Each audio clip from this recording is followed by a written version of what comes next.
Hola, ¿qué tal? Bienvenidos a Magazine.6. Hoy les tendremos una crónica en conmemoración de los 14 años de fallecimiento de los integrantes de la selección prejuvenil de fútbol de Sucre. Hoy en Magazine.6 rememoramos el fatídico accidente de la prejuvenil de fútbol de Sucre. Este mes se cumplen 14 años de la tragedia en la que murieron 10 miembros del equipo mariscal. A pesar del tiempo, las familias de las víctimas fatales no se reponen del dolor.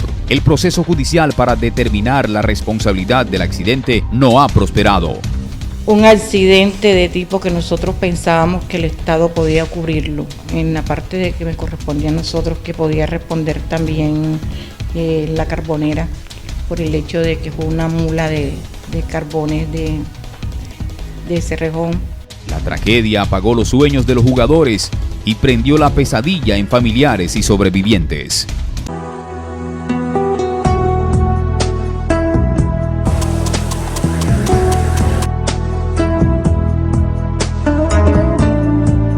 Muy bien parado el seleccionado de Sucre en el terreno de juego aquí en el estadio Arturo Cumplido Sierra. La recuperación de Ider Marmolejo, un jugador de mucho conocimiento.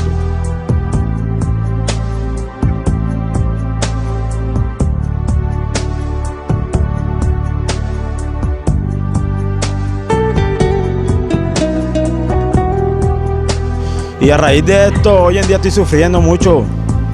Las cicatrices que me quedaron me están causando mucho daño.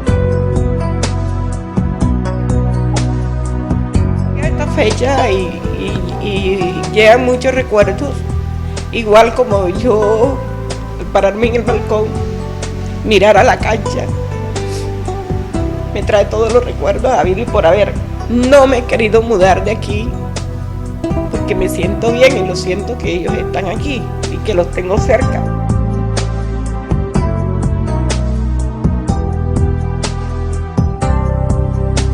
Él falleció a los 9 años, debe ser.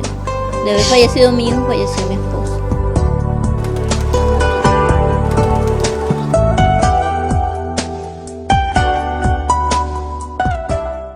Este 2018 se cumplen 14 años de la tragedia que enlutó a varias familias y de paso al fútbol sucreño. 14 años del accidente en el que se apagó un sueño y comenzó una pesadilla.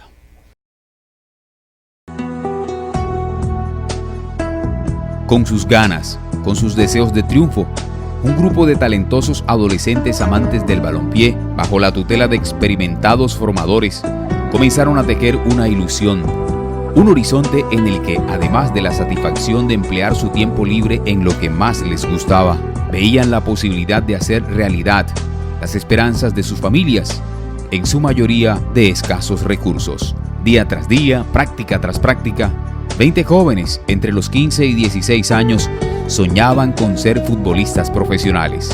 Eran los integrantes de la selección prejuvenil de fútbol de Sucre, un grupo que, con el apoyo del presidente de la liga de esa disciplina, Jaime Osuna, abogado y futbolista aficionado, conformaban el equipo ideal, el que para ser perfeccionado necesitaba de grandes estrategas. Fue así como la nómina de aquella selección también la integraba como técnico uno de los más destacados de su época, ex compañero del Pibe y ex militante del Junior de Barranquilla, Luis Lucho Grau, quien junto a Julio Romero como preparador físico, Rodolfo Bolaños, preparador de arqueros, Reinaldo Hernández, asistente técnico, y la coordinación de Leini García, veían en cada entrenamiento el avance de los muchachos, que captaban cada instrucción para pulir estrategias, jugadas y todo aquello con lo que se perfilaban como imbatibles. Cada torneo en el que participaban, a nivel local y regional, era un motivo para demostrar su talento futbolero.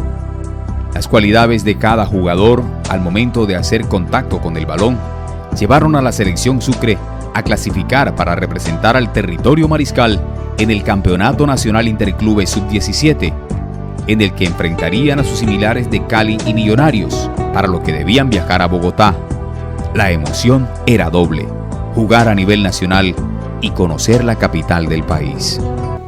Y se llegó el día del viaje, aquel sábado 30 de octubre de 2004, en el que no solo había alegría, sino también equipajes llenos de ilusiones. Sin pensar en que el viaje iba a ser más lejos, más alto de lo que imaginaban, se concentraron en aquella proeza, el punto de encuentro, la cancha del barrio Florencia en Sincelejo, la misma que hoy desde un balcón es mirada con tristeza, como si aquellas huellas en el polvoriento escenario jamás se hubieran borrado. Como mala costumbre del buen colombiano, más de un miembro de la delegación deportiva llegó tarde. Por ello, el chofer del gigantesco bus de la empresa Brasilia embragó, puso la caja de transmisión en el primer cambio y pisó el acelerador 1 hora más tarde de lo previsto. Con el equipo viajaban también los reconocidos periodistas deportivos Walter David Contreras como comentarista y el relator Felipe Bertel Muñoz, cuya misión era transmitir en directo por RCN Radio los encuentros del equipo sucreño. Nos montamos en el bus, todo el mundo alegre. La alegría era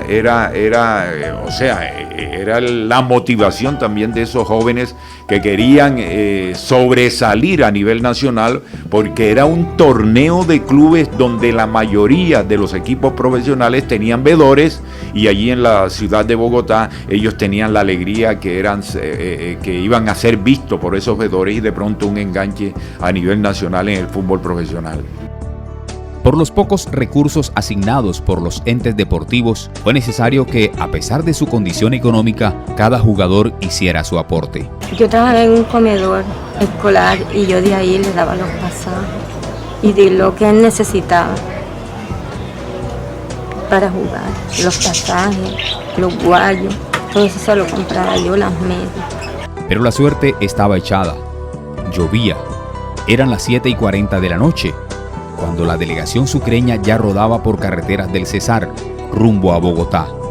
Los ocupantes del cómodo y climatizado bus en su mayoría dormían en el instante en el que ocurrió lo que nadie contemplaba en los planes. Una vaca muerta en la carretera y un tractocamión cargado con carbón serían la confabulación para cambiar el rumbo del Brasilia que transportaba toneladas de sueños e ilusiones. Veníamos escuchando el disco del Binomio de Oro, cuando yo siento es que el chofer dice, Dios mío, ¿y esto qué es la cuestión? Y dice, maldita hijo de puta vaca, así dijo. Y de pronto yo siento que solamente en milésima de segundo que fui dando como 4 vueltas y yo caí sentado en el mismo lugar. Creía yo que era el mismo lugar, pero la silla se había desprendido y yo llegué al lado del baño, pero así como salí disparado. Y de pronto oímos el quejido de los pelados, y de pronto Felipe está del lado diagonal mío en la parte derecha del bus y me dice, Walter, ¿y tú? Y dice, no, yo estoy tranquilo. Yo voy saliendo y me ve este muchachito Pren, uno de los centrales, me ve y dice, Walter, mire, usted tiene sangre por todo el cuerpo. Y vamos a ver que no era sangre de una cuestión delicada, era de los vidrios, de las esquirlas del vidrio que me veía, y como venía sofocado, empecé a botar sangre. Pero yo veo, o sea, la magnitud de la tragedia la analizo cuando yo veo al lado de atrás que venía el Coco Olivera. Le vi, yo le dije, yo lo toqué y le dije, Coco, ¿qué te pasa? Y nada, no me respondió nada. Y le toco aquí en la parte del cráneo y se me hundió. Yo dije, yo enseguida allí comprendí la magnitud de la tragedia. Yo enseguida empecé a llorar, no me paraba nadie y yo salí y yo miré solamente que el bus, como era parte adentro, se veía el aluminio, pegaba un reflector. Eso fue en la Loma Cesar, por allí. En ese cruce, y pegaba un reflector y se veía completamente iluminado la parte interior del bus, pero el bus estaba partido prácticamente. ¿Oyó? Eso estaba partido prácticamente. Y yo salgo, me bajo, Felipe también sale, y Felipe también empezó el desespero, yo tampoco encontraba qué hacer. Miramos al profesor Leimi García. Profesor Leimi García iba de un lado, venía triste también. Empezamos a ver los muchachos cómo estaban, era para no contarlo, destrozados, y no encontrábamos a la mayoría de los niños. De pronto empezaron a sacar Uno que se comportó bien, que fue Reinaldo Hernández, ese sí tuvo una serenidad, una paciencia, y empezó a sacar también a los pelados que estaban maltratados, que estaban ya muertos. ¿Oí? Al esquivar el semoviente que yacía inerte en la vía, el pesado camión impactó con la esquina delantera izquierda del tráiler al autobús, que quedó rasgado en dos. El voraz zarpazo del destino le arrancó la vida a 10 de los integrantes de aquel gran equipo que desde ese día se desintegró. En esa tragedia se apagó el sueño de los jugadores Eider Marmolejo, Eder Olivera, Cristian Martínez, Milton Hurtado, Enrique Osuna, Óscar Paternina, Paul Corena y Nelson Bustamante. Y con ellos partieron Julio Romero, preparador físico, y Jaime Osuna, presidente de la Liga de Fútbol de Sucre. De los cuerpos, en su mayoría destrozados, salieron intactas con sus almas hacia el cielo las ilusiones, los deseos de triunfo y todos sus sueños. Mi sueño era llegar a ser futbolista profesional, pero por decirlo así, desgraciadamente ocurrieron estos hechos y han marcado mucho en mi vida. No pude cumplir mis sueños, tampoco los sueños de mis compañeros, ni también los sueños de mis padres, porque uno de los sueños de mis padres era verme jugar fútbol profesional. Ese día, el periodista deportivo no narró fútbol, pero magullado y adolorido, sacó su don de comunicador para dar la mala noticia. Esa es una situación difícil que, a pesar de estar golpeado, porque yo recibo un golpe cuando es impactado el bus por el tractocamión en el pecho, todo el ternón, los socorristas a mí me dicen, nos vamos para el puesto de salud que estaba en Lomas de Potrerillo, estaba cerca. Y yo, no, ya mi función es aquí, en este sitio, y ya mi labor es como periodista. La información que salió desde ese sitio a través de las cadenas, el caso de RCN, el mismo Caracol, de medios televisivos, eso conllevó a que la fiscalía fuera rápidamente hasta el sitio, hiciera su trabajo, porque si no, nosotros hubiésemos amanecido con los muertos ahí al lado de la carretera. Ese día del viaje, el camarógrafo de la selección, Omar Fonseca Castro, por problemas personales no pudo viajar con el equipo, y al enterarse de la noticia, tuvo sentimientos encontrados. Ese sábado 30 de octubre, a última hora, se me presentó un inconveniente, el cual me limitó para yo viajar a la ciudad de Bogotá con la selección Sucre. El presidente de la liga, y junto a Jaime Osuna, se molestó porque pensó de que yo le estaba sacando el cuerpo al viaje. Le expliqué los motivos y él comprendió y me dijo que el martes podía coger avión porque el partido era el miércoles. Pues de ahí yo no supe más nada porque yo me dediqué a hacer un trabajo, y en las horas de la noche, tipo 7:30, que fui con mi familia a una reunión, cuando yo llegué con mi esposa y mis hijos, yo sí noté que muchos compañeros que estaban ahí se sorprendieron al verme. Yo, ¿qué pasó? Se levantaron y se acercaron donde mí. ¿Fonseca es usted? Señor Fonseca es usted. Yo, ay, no me están viendo. No, de la selección. Entonces cuando me dijeron de la selección, yo lo primero que dije, ya me imagino el chisme. Se molestó Jaime Osuna, que porque no quise ir y después lo que se me vino a la mente. Dice, no, señor Fonseca, usted no sabe nada. Dice, ¿nada de qué? No, lo de la selección, pero ¿qué pasó? No, que se mataron. Cuando me dijeron eso, yo, ¿cómo así? No, sí, tuvieron un accidente, acaba de pasar, no hace sino como 20 minuticos y que se mataron. Mi esposa, mis hijos, mi hija sobre todo, dio un grito y dijo, papá, y me abrazó, mi esposa me abrazó. O sea, yo no sabía qué hacer, o sea, sentí tristeza y alegría porque Dios no me quería llevar en ese momento, digo yo, porque cuando me dijeron quiénes se habían matado y de qué lado fue que la mula los impactó, yo dije, Dios no me quería todavía porque yo viajaba detrás del doctor Jaime Osuna. Entonces me dijeron que porque los muertos que habían, me dijeron, no, Enrique Jaime también se mató. O sea, yo dije, pero mi primo no viaja nunca detrás del papá. Y cuando el muchacho me dijo, no, señor Fonseca, acuérdese que usted no fue, y ese cupo quedó vacío. Y él lo ocupó. Fue algo tan duro, que no sé. Pero sí lamento una cosa, que es que hoy cumplen 14 años de este fatídico accidente y aún no hay un culpable.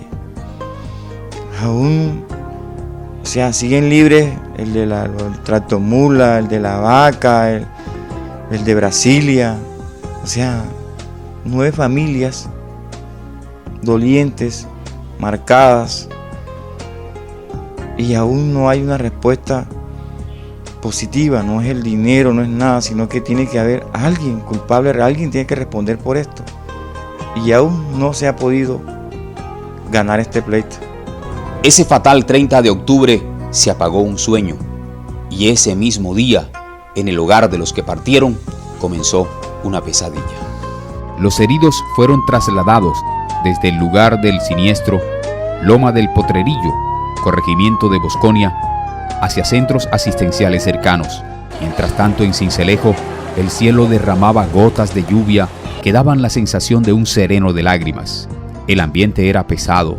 En la cara de la gente se apreciaba el dolor por lo ocurrido.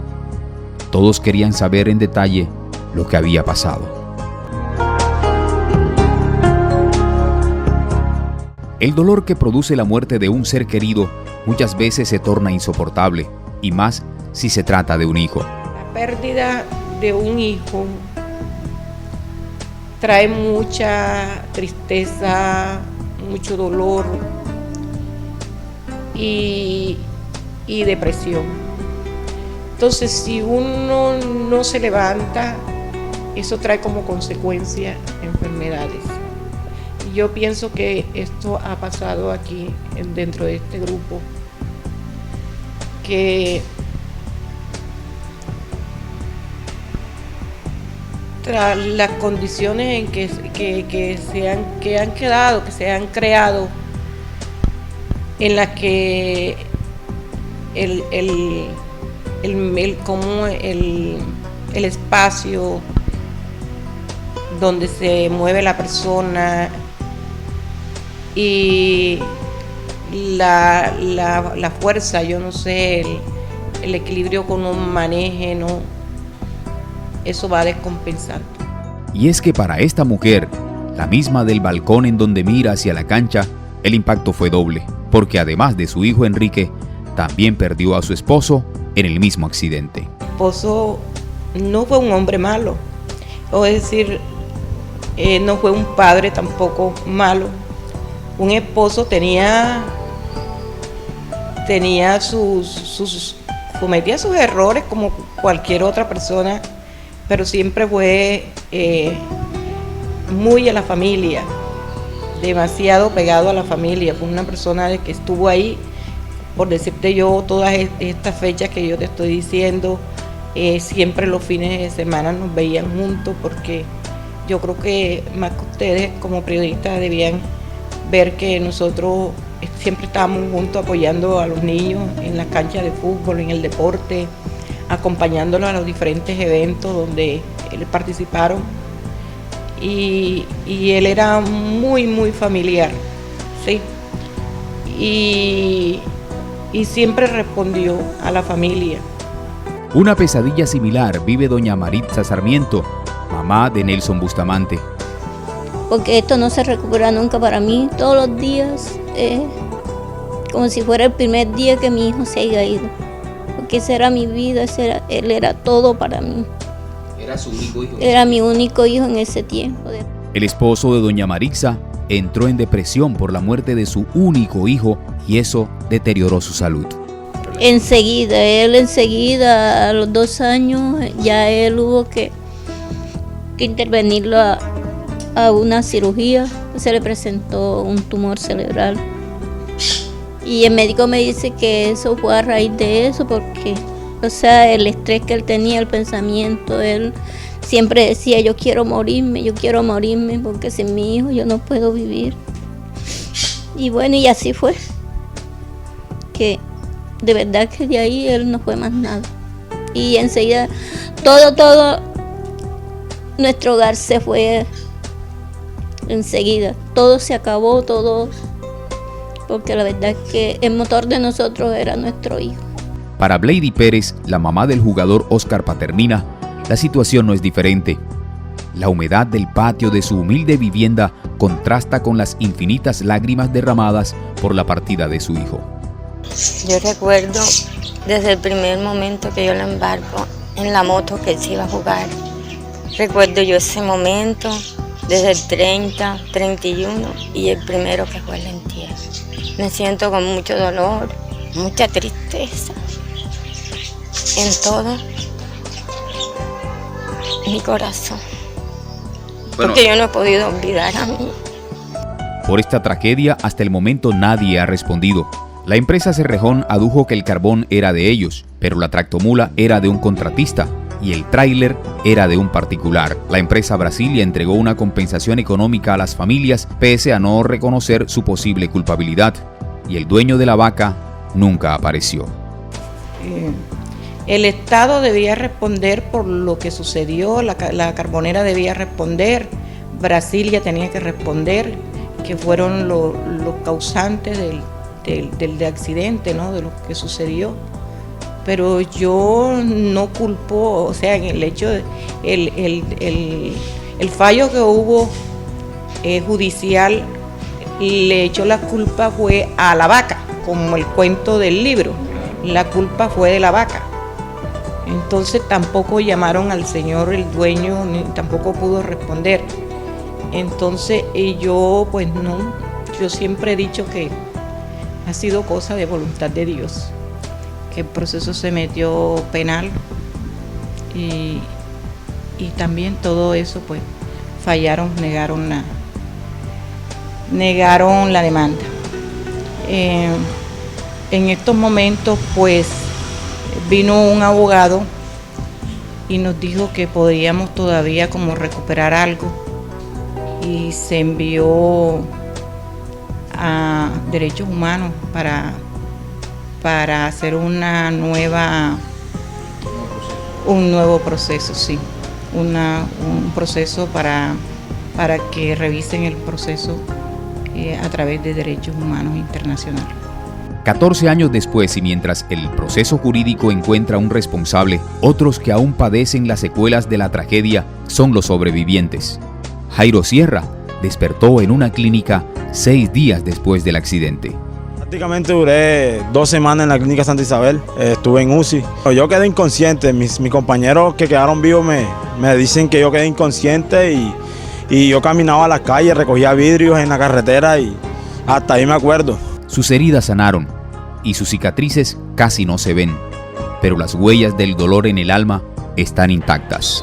Me ha marcado mucho, que cuando llega este mes me pongo muy triste, recuerdo mucho a mis compañeros, recuerdo mucho al doctor Osuna, al profesor Julio Romero, y a raíz de esto hoy en día estoy sufriendo mucho. Las cicatrices que me quedaron me están causando mucho daño, dolores en el pecho, dolores, dolor emocional. Adrián Guzmán dormía cuando ocurrió la colisión, pero su pesadilla comenzó cuando abrió los ojos.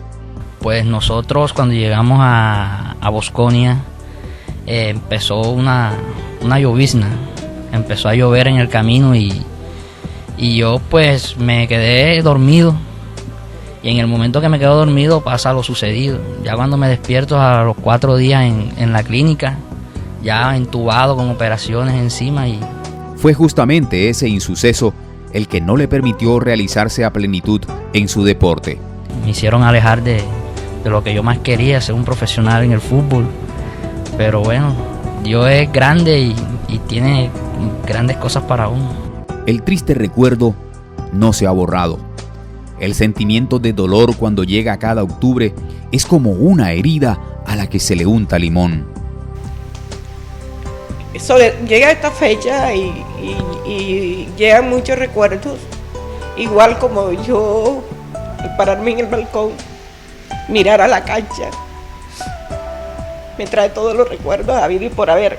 no me he querido mudar de aquí porque me siento bien y lo siento que ellos están aquí y que los tengo cerca. Porque yo siempre le recargaba a mi hijo. Cuando ellos iban a salir, yo les decía, cuídeme que ese es mi único hijo, mi único tesoro que yo tengo.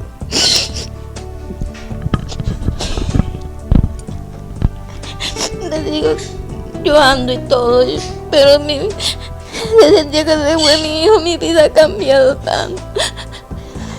Los homenajes no han sido muchos. El monumento que familiares de las víctimas colocaron en el lugar del accidente por poco lo destruye el paso de la doble calzada en la vía Bosconia y permaneció abandonado bajo la maleza por largo tiempo. Pero gracias a la iniciativa de Lucy Baena y el apoyo de personas como el empresario Adán Vuelvas y otros colaboradores, el monumento fue trasladado a Sincelejo.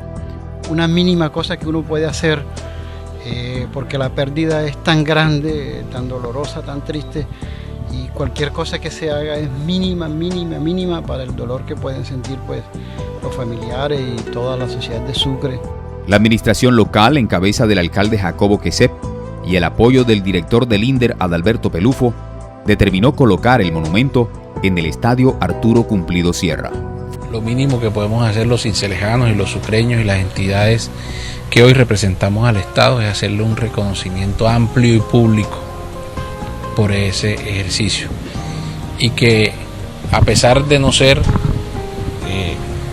padre de estos niños, también llevarlos en el corazón, en nuestros recuerdos, en nuestros pensamientos, acompañarlos en este duelo eterno y permanente que ustedes están viviendo. Para los familiares, este homenaje a los caídos es como tenerlos más cerca.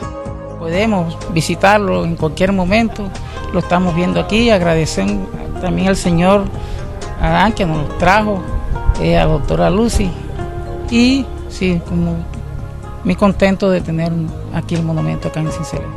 Dicen que el tiempo borra todo, pero para las familias de las víctimas y para los sobrevivientes, parece que ese tiempo no pasará.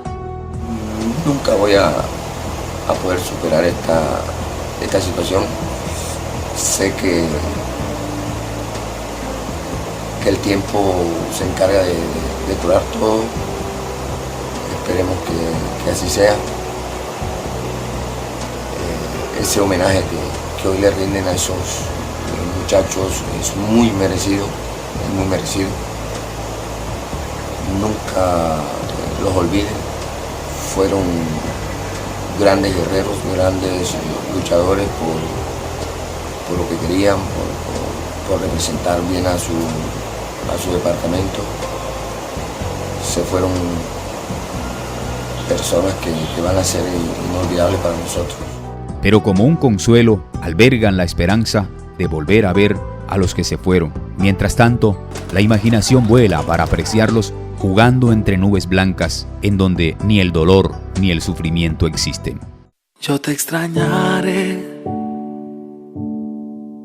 tenlo por seguro. Fueron tantos bellos y malos momentos que vivimos juntos.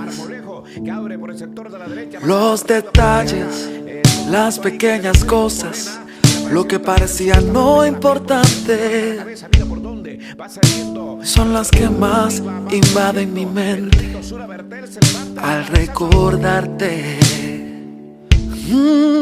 Ojalá pudiera devolver el tiempo para verte de nuevo, para darte un abrazo y nunca soltarte.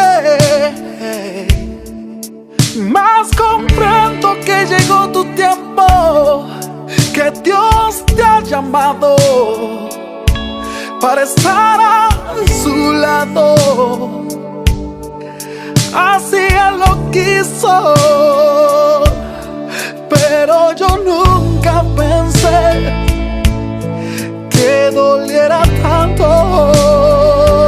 Ya no llores por mí, yo estoy en un lugar lleno de luz, donde existe paz, donde no hay nada, donde puedo